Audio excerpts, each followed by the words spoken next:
নমস্কার, কেমন আছেন সবাই? সৃঞ্জনী সিম্পল লাইফস্টাইলে একটি নতুন ব্লগে আপনাদের সকলকে জানাই স্বাগত।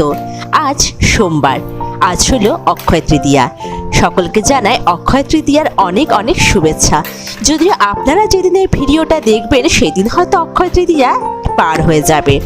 আজকে সকাল থেকে ভিডিওটা শুরু করেছি আর একদম ছেলের কাণ্ড কারখানা থেকে শুরু করেছি। প্রতিদিন সকালবেলা ঘুম থেকে উঠে আগে চলে যায় বারান্দায় এই জবা গাছটাকে দেখতে, যে জবা গাছটা কতটা বড় হলো। আসলে একদম মরে যাওয়ার পর থেকে প্রায় 1 বছর পর এই গাছটা থেকে এত পাতা বেরোচ্ছে যে দেখে একটুখানি ভালোই লাগছে। আর এই অ্যালোভেরা গাছগুলো বেশ সুন্দর হয়েছে। আর আমাদের বারান্দায় এখন সেরকম কোনো গাছ নেই, অনেক গাছ মরে গিয়েছে যখন আমরা একটু কয়েকদিনের জন্য আমার শ্বশুরবাড়ি মেদিনীপুরে গিয়েছিলাম। তো গরমে অনেকদিন জল পাইনি বলে গাছগুলো মরে গেছে। তো এবারে গরমে ভাবছি কিছু নয়নতারা গাছের চারা এনে লাগাবো, যাতে অন্ততপক্ষে ঠাকুরকে দেওয়ার ফুল যাতে পাই। আর আমার ছেলে সকাল থেকে এত বদমাইশি শুরু করেছে, সমস্ত খেলনা জিনিসপত্র সব এদিক থেকে ওদিক ছুঁড়ে ছুঁড়ে ফেলছে, যেটা আপনারা ভিডিও দেখেই বুঝতে পাচ্ছেন। এদিকে মা সকালবেলা উঠে যখন ঠাকুরকে পুজো দিতে যায় প্রতিদিন সকালবেলায়, তখন আমার ছেলে কীর্তনের আওয়াজ শুনে ঠিক এইভাবে কোমর নাচাতে থাকে। ও যখনই শোনে যে ঠাকুর ঘরে দরজা খোলা হচ্ছে বা ঠাকুর ঘরে লাইট জ্বালানো হচ্ছে, সঙ্গে সঙ্গে ও যেখানেই থাকে ছুটতে ছুটতে চলে যায় ঠাকুর ঘরে, ওখানে গিয়ে বসে থাকে আর এরকম গান শুনলে কোমর দোলায়। এরপর ব্রাশটা সেরে নিয়ে বসিয়ে দিয়েছি সকালে চা। এদিকে কালকে রাত্রিবেলায় এই কিছু বাদাম আর ভিজিয়ে রেখে দিয়েছিলাম, সেই বাদামগুলোকে এখন একটুখানি ধুয়ে নেবো। এখন প্রতিদিন সকালবেলা একটুখানি বাদাম খাচ্ছি, মাও খাচ্ছে আর সেই সঙ্গে আমিও। মায়ের ক্যান্সার হওয়ার পর থেকে মাকে একটুখানি বাদাম দেওয়া হচ্ছে, যাতে হেলথ কন্ডিশনটা একটু আগের থেকে ভালো হয়। আর এইদিকে চা হতে হতে আমাদের সকালবেলা সবজিও কিছু কাটা হয়ে গেছে, আজকে সকাল সকালই কেটে নেওয়া হচ্ছে। এদিকে বাদামগুলোকে একটুখানি ভালো জলে ধুয়ে রেখে দিয়েছি। আর সকালে আমাদের আজকে রান্নার জন্য কি কি কাটা হয়েছে দেখে নিন। এদিকে কিছু আম কাটা হয়েছে, আসলে আজকে টক ডাল হবে। এই গরমকালে এই টক জাতীয় জিনিসগুলো খেতেই কিন্তু ভালো লাগছে, সেজন্য একটুখানি টক ডাল করা হবে। আর এইদিকে ঢ্যাঁড়স আর আলু কেটে রাখা হয়েছে, যেটা দিয়ে ঢ্যাঁড়স আলুর একটা পোস্ত করা হবে। আর এখানে কাটা আছে উচ্ছে আলু, যেটা দিয়ে উচ্ছে আলু ভাজা হবে। আর এই বিটগুলো অনেকদিন ধরে ফ্রিজে ছিল, তাই সেটা দিয়ে আজকে একটুখানি বিট বাটা করা হবে।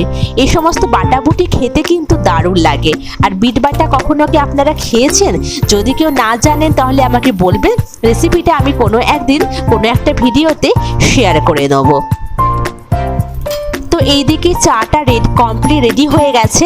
তো চাটাকে এখন খেয়ে নিচ্ছি। আমরা সকালবেলা মেনলি লিকার চাই খাই, লিকার চা খেতে অভ্যস্ত, আর আমরা দুধ চা অতটা খাই না। মা মাঝে মধ্যে খায়, আর সেটা হচ্ছে যখন আমার হাজব্যান্ড এখানে আসে তখন। আমার হাজব্যান্ড আবার একদমই লিকার চা খেতে পারে না, ও খায় পুরোপুরি দুধ চা। তখন হচ্ছে মা মাঝে মধ্যে দুধ চা খায়, কিন্তু এমনিতে আমরা বরাবরই হচ্ছে লিকার চা খাই। আর এই 8টা বাজতে বাজতে বাইরের রোদের তেজটা কীরকম মাত্রায় বেড়ে গেছে। এদিকে আমি সকালবেলায় চাটা খাওয়ার পর আমার ছেলের বাসন যেগুলো আছে বোতল, সেগুলোকে গরম জলে একটু ফুটাতে দিয়েছি। আর ওইদিকে আমাদের রান্নাও শুরু হয়ে গেছে। এদিকে কিছু পটল ফ্রিজে ছিল যেগুলো শুকিয়ে যাচ্ছিল, সেজন্য পটলগুলোকে আজকে ভেজে নেওয়া হচ্ছে। আজকে আমাদের পুরোপুরি নিরামিষ, কারণ আজকে হচ্ছে সোমবার, আমরা পুরোপুরি সোমবার দিনটা নিরামিষ খাই। তো এইখানে ভাজাগুলো কমপ্লিট হয়ে গেছে, এখানে পটল ভাজা, আলু ভাজা আর উচ্ছে ভাজা করা হয়েছে। এরপর হচ্ছে পোস্তটাকে করা হবে। কড়াই একটু তেল আর পাঁচফোড়ন দিয়ে দেওয়া হয়েছে। এরপর একটুখানি ঢ্যাঁড়স আর আলুগুলোকে একটুখানি ভেজে নেওয়া হচ্ছে। অনেকে হচ্ছে পোস্ততে হলুদ দেয় না, কিন্তু আমরা একটুখানি অল্প হলুদ দিয়ে করে থাকি। পোস্তটাকে একটুখানি আলুগুলোকে ভাজার জন্য অল্প একটুখানি নুন আর অল্প একটুখানি হলুদ দিয়ে এটাকে একটুখানি চাপা দিয়ে দিয়ে একটু ভাজা ভাজা করে নেওয়া হবে। অনেকে আবার পোস্ত হচ্ছে একদম কাঁচা পোস্তটাকে দিয়েই নামিয়ে দেয়, যেমন আমার শ্বশুরবাড়ির ওখানে বা আমার হাজবেন্ড ওরা যখন রান্না করে ওরা একদম কাঁচা পোস্ত দিয়েই একেবারে সঙ্গে সঙ্গে নামিয়ে দেয়, কিন্তু আমাদের আবার পোস্তটা একটুখানি ভাজা ভাজা করে যদি গায়ে মাখা মাখা হয়ে থাকে সেটা খেতে বেশি লাগে। আমার মা হচ্ছে সেইভাবেই রান্না করে, আর আমিও যখন করি পোস্ত তখন আমিও হচ্ছে একটুখানি ভাজা ভাজা করেই হচ্ছে পোস্তটাকে রান্না করি। ভাজা ভাজা করে পোস্তটা খেতে কিন্তু আমার বেশি ভালো লাগে একদম ওই কাঁচা পোস্তের ঝোলের থেকে। তো এইদিকে দেখুন আমাদের রান্না অনেকগুলো হয়ে গেছে, এদিকে টক ডাল হয়ে গেছে, ওদিকে তো দেখলেন ভাজা হয়ে গেছে, আর এই হচ্ছে বিট বাটা, এই বিট বাটাও কিন্তু হয়ে গেছে। তারপর পোস্তর আলুগুলো একটুখানি সেদ্ধ হয়ে যাওয়ার পর যে পোস্তটা বেটে রাখা হয়েছিল সেটা এখন দিয়ে দেওয়া হচ্ছে এবং এটাকে নাড়াচাড়া করে একটু চাপা দিয়ে দিয়ে একদম ভাজা ভাজা করে গায়ে মাখা মাখা করা হবে। এই দেখুন পোস্ত আমাদের রেডি হয়ে গেছে। আজকে যেহেতু পোস্তটা একটুখানি কমই ছিল তাই একদম গায়ে মাখা মাখা হয়েছে।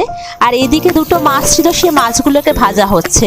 যদি আমাদের সোমবার আমাদের মাছ আজকে আমরা খাই না, কিন্তু এটা করে রেখে দেওয়া হচ্ছে কারণ মাছটা অনেক দিন ধরে রাখা ছিল, সেজন্য যদি কোনো কারণে খারাপ হয়ে যায় সেজন্য মাছটা করে রেখে দেওয়া হচ্ছে।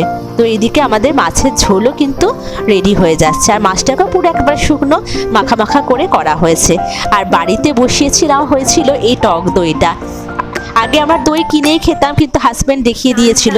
সারা হয়ে গেছে, এবার হচ্ছে যাচ্ছি একটুখানি ছাদে। ছাদে হচ্ছে একটুখানি বাবা ভোলেনাথের মাথায় একটুখানি জল ঢালবো, যেহেতু আজকে সোমবার, আজকে আবার একটা ভালো দিন, সেটা হচ্ছে অক্ষয় তৃতীয়া। তো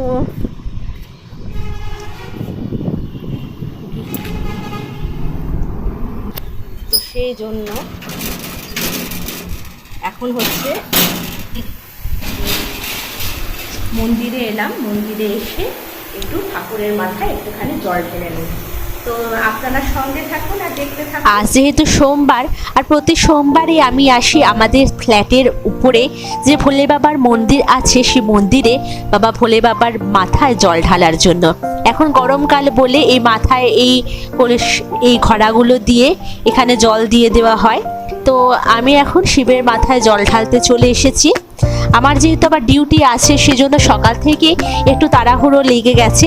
আসলে ইভিনিং ডিউটি থাকলে সকাল থেকে প্রচণ্ড মাত্রায় তাড়াহুড়ো লেগে যায়। এই শিব মন্দিরটা আমাদের ছাদের মাথায় আছে বলে আমাদের এই একটা সুবিধা। আমি দেখেছি যে আমরা যখন যেখানেই থাকি আমাদের কাছাকাছি কিন্তু একটা শিব মন্দির থাকে, সেজন্য সবসময় ক্ষেত্রে আমাদের একটা সুবিধা হয়। আর এখন ধূপ জ্বালাতে গিয়ে যেহেতু ছাদের একদম 6 তলার উপরে মন্দিরটা, এতটা মাত্রায় হাওয়া আসছিল যে ধূপ জ্বলছিলই না। লাস্টে আবার জানলাগুলোকে একটুখানি বন্ধ করে, দরজাগুলোকে একটু বন্ধ করে তারপরে ধূপটা জ্বালালাম। এখন চলুন তাড়াতাড়ি করে মন্দিরে পুজোটা দিয়ে দিই।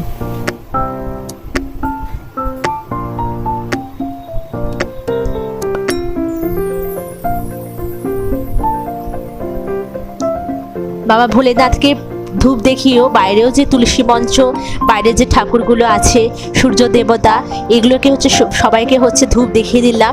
আর আমাদের বাড়ির একদম কাছে বক্রেশ্বরের মন্দিরও আছে, তো সেখানেও একটুখানি ধূপ দেখিয়ে পুজোটাকে শেষ করলাম।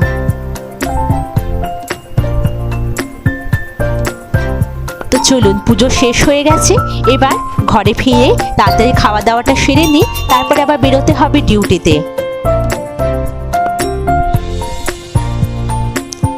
পুজো শেষ করে লাঞ্চ কমপ্লিট করে আমি আবার ওই 1:40 নাগাদ বাড়ি থেকে বেরিয়ে পড়েছিলাম।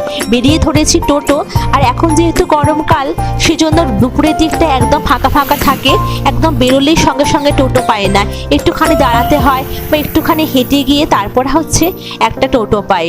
তো আজকে রাস্তাঘাট দেখছেন গরম পড়েছে বলে কীরকম ফাঁকা, রাস্তাঘাটের লোকজনও একদম খুব কম। এরপর যত গরম পড়বে, লোকের দরকার না পড়লে তারা আর কেউই বাড়ি থেকে বেরোবে না। আমার বাড়ি থেকে হসপিটাল খুব একটা দূরে নয়, মাত্র 3 কিলোমিটারের রাস্তা। টোটো করে মাত্র ওই 10-12 মিনিট মতো লাগে। তাই জন্য আগে 1:45-2টোর মধ্যে সময় বেরোতাম, কিন্তু এখন আমাদের হসপিটালে নিয়ম করে দিয়েছে যে 2টোর মধ্যে একেবারে হসপিটালে সাইন করতে হবে, না হলে একটা ছুটি কেটে নেবে। সেই জন্য একটু তাড়াতাড়ি বেরোই, ওই 1:40 নাগাদ আমি বাড়ি থেকে বেরোই। তারপর টোটো ধরে মোটামুটি 2:05 মধ্যেই আমি হসপিটালে চলে আসি। তারপর সেখানে সাইন করে আবার আমার যেহেতু সুপার স্পেশালিটি বিল্ডিংয়ে ডিউটি থাকে আবার সেখানে যেতে হয়, সেজন্য টাইমটা কিছুক্ষণ লেগে যায় এদিক ওদিক সাইন করে যেতে যেতে। তো এটা হচ্ছে আমাদের হসপিটাল রোড, প্রায় হসপিটাল রোডের কাছে চলে এসেছি। এবার ডিউটিতে চলে যাব।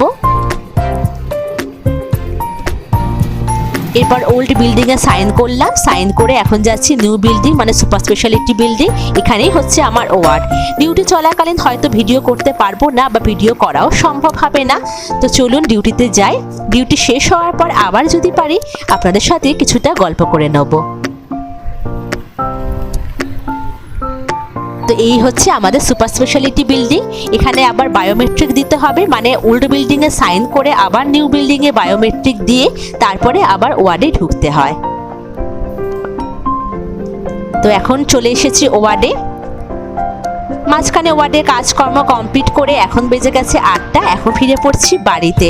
ওয়ার্ডের মধ্যে কোনো ভিডিও করতে পারিনি, ওয়ার্ডটা বিজি গিয়েছিল। আবার বেরিয়ে আরেক সমস্যা যে স্ট্যান্ড থেকে টোটোগুলো যেতে চায় না, তাদের প্রচুর তখন একজনকে দেখলেই ভাড়া চায়, সেজন্য আমি একটুখানি হেঁটে যাই। হেঁটে গিয়ে তারপর মেন রোড থেকে যে রানিং টোটোগুলো থাকে সেই টোটোগুলো ধরে নিই। আর এটা হচ্ছে হসপিটাল রোড। এই হসপিটাল রোডটা সন্ধ্যের দিকটাতে এরকম ফাঁকা ফাঁকাই থাকে, আর সেরকম টোটো সন্ধ্যের দিকটাতে পাওয়া যায় না। কপাল ভালো থাকলে সামনে থেকে টোটো পেয়ে যায়, না হলে আমি একটুখানি মেন রোড অবধি একটু হেঁটে আসি। সেখানে অবধি হেঁটে এলেই অনেক টোটো পাওয়া যায়, সেখান থেকে একটা রানিং টোটো আমি ধরে নিই। তো এইটা হচ্ছে আমাদের সার্কিট হাউস মোড়। তো এই সার্কিট হাউস মোড় অবধি আমি হেঁটে আসার পর তারপরে এখানে একটা পেয়ে গেছিলাম রানিং টোটো। এই রানিং টোটো ধরে আমি চলে যাচ্ছিলাম বাস স্ট্যান্ড, আর বাস স্ট্যান্ড থেকে আবার একটা টোটো চেঞ্জ করে চলে গিয়েছিলাম বাড়ি। একেবারেও যাওয়া যায়, কিন্তু আমি কেটে কেটে আসি, কারণ একা গেলে অনেকটা মাত্রায় ভাড়া চেয়ে নেয়। সেজন্য আমি প্রথমে বাস স্ট্যান্ড আসি, বাস স্ট্যান্ড থেকে তারপরে আবার টোটো চেঞ্জ করে যাই বাড়ি। তারপর যদি বাস স্ট্যান্ডে কিছু কেনাকাটা থাকে সেগুলো করে নিই। তো ভিডিওটা আজকে এই পর্যন্তই কমপ্লিট করছি। যদি আপনাদের ভিডিও আমার ভালো লেগে থাকে তাহলে কিন্তু অবশ্যই আমার চ্যানেলটাকে সাবস্ক্রাইব করবেন এবং আমার পাশে থাকবেন, যাতে আমার ভিডিও আপনারা সবার আগে সব সময় দেখতে পান। তো আজকের মতো থাকলো এইটুকুই।